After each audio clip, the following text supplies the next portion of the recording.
Selamat sore, yang saya hormati Bapak Muhammad Sarufi selaku dosen pengampu mata kuliah Perbandingan Sistem Ekonomi, dan juga segenap teman-teman yang saya banggakan, teman-teman seperjuangan Ekonomi Syariah semester 6.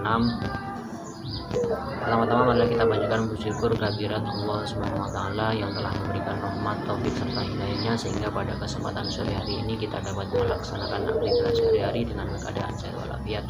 Salawat salam senantiasa kita aturkan kepada junjungan kita Nabi besar Muhammad SAW, yang mana kita nantikan syafaatnya beliau di yaumul kiamat. Pada kesempatan kali ini saya kelompok 4 bersama rekan Khalifatul Hasanah dan saya sendiri Habib Aziz Saruzi akan membawakan sebuah materi dengan berjudul Sistem Ekonomi Sosialis. Oke, pada kesempatan kali ini kelompok kami akan mengulas tentang sistem ekonomi sosialis.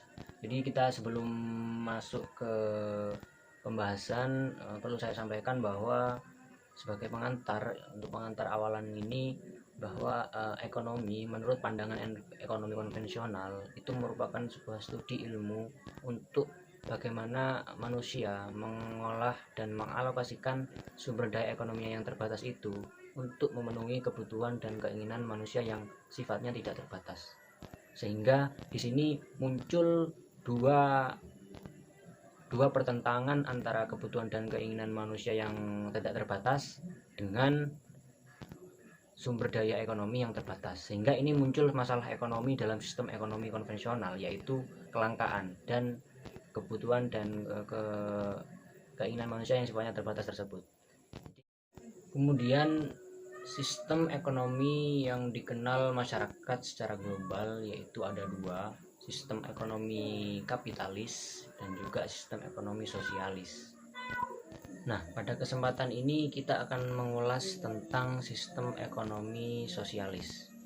Jadi, sistem ekonomi tersebut menurut Ramlan Subakti, yang dimaksud sistem ekonomi itu adalah seperangkat mekanisme atau lembaga dalam melaksanakan keputusan, yakni keputusan produksi, keputusan pendapatan, keputusan distribusi pada suatu wilayah tertentu.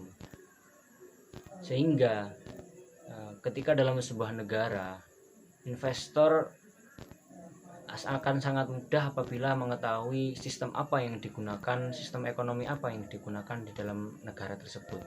Jadi sistem ekonomi sosialis itu merupakan sistem ekonomi yang diatur oleh negara. Kenapa kok diatur oleh negara? Sebab di dalam sistem ekonomi sosialis segala kegiatan ekonomi, segala kegiatan proses produksi, proses distribusi, proses dan lain sebagainya itu langsung diatur oleh pemerintah pusat. Jadi bisa dikatakan sistem ekonomi sosialis ini juga sistem ekonomi komando.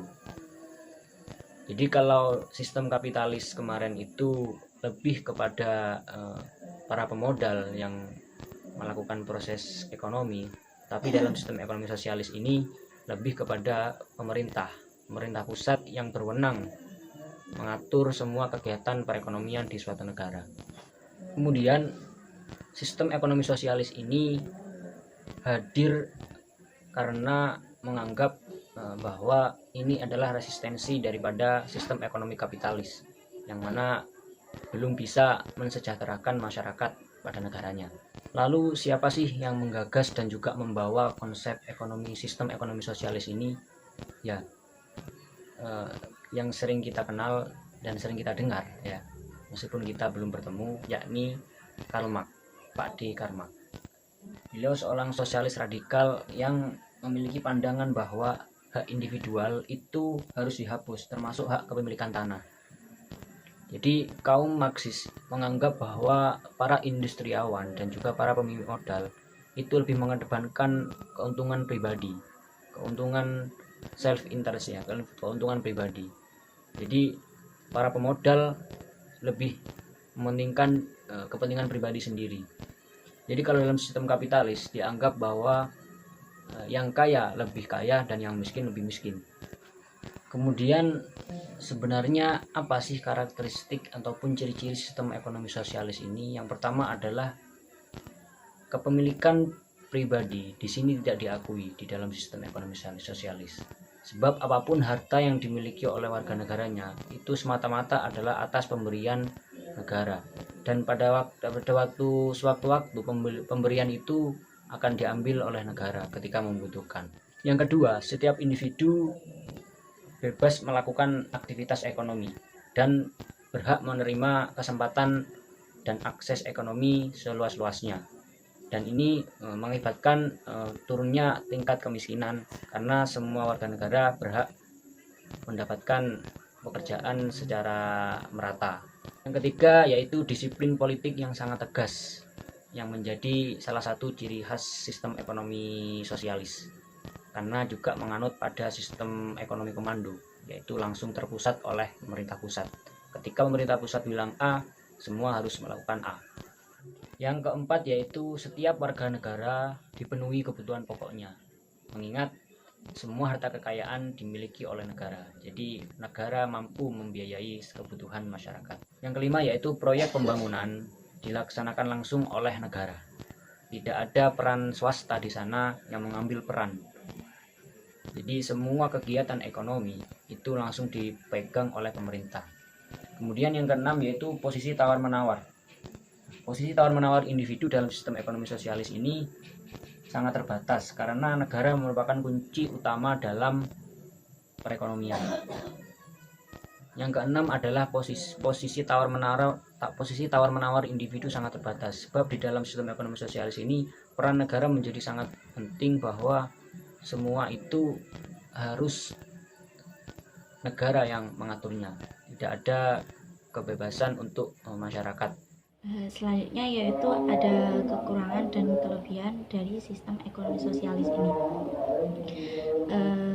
Di sini kelebihan sistem ekonomi sosialis. Yang pertama yaitu nasib kaum lemah itu sangat diperhatikan oleh sistem ekonomi sosialis. Terlahirnya sistem ekonomi sosialis diakibatkan penumpukan modal yang dilakukan oleh sekelompok masyarakat, sehingga nantinya kaum lemah ini tidak akan mendapatkan akses yang sama. Untuk yang kedua yaitu tidak ada pengangguran dalam masyarakat, sehingga karena tujuan utama dalam sistem ekonomi sosialis yaitu pemerataan kesempatan pada berbagai lapisan masyarakat. Jadi intinya nanti banyak kesempatan untuk masyarakat, entah itu lowongan atau apa. Yang ketiga yaitu terciptanya kemakmuran yang merata, karena adanya pemerataan kesempatan ini yang sama secara individu dalam perekonomian. Nah, kemudian kelemahan dari sistem ekonomi sosialis ini menurut Rifai dan Bukhari dalam bukunya, yang pertama adalah yaitu karena sistem ekonomi sosialis ini langsung dipegang oleh pemerintah pusat, sehingga ini memunculkan dan menimbulkan motivasi berkreasi dari warga negaranya untuk ikut berperan dalam pembangunan ekonomi, karena di sini kesannya sangat dikekang oleh negara. Yang kedua yaitu kelemahannya pemilikan individu tidak diakui dalam sistem ekonomi sosialis ini, sehingga ini mengakibatkan bagaimana seorang individu tidak bisa memperoleh harta dan kekayaan sendiri. Karena di dalam sistem ekonomi sosialis ini masyarakat dianggap sebagai alat pemerintah, untuk bagaimana kemudian pemerintahlah yang berkuasa di sini. Kemudian yang ketiga yaitu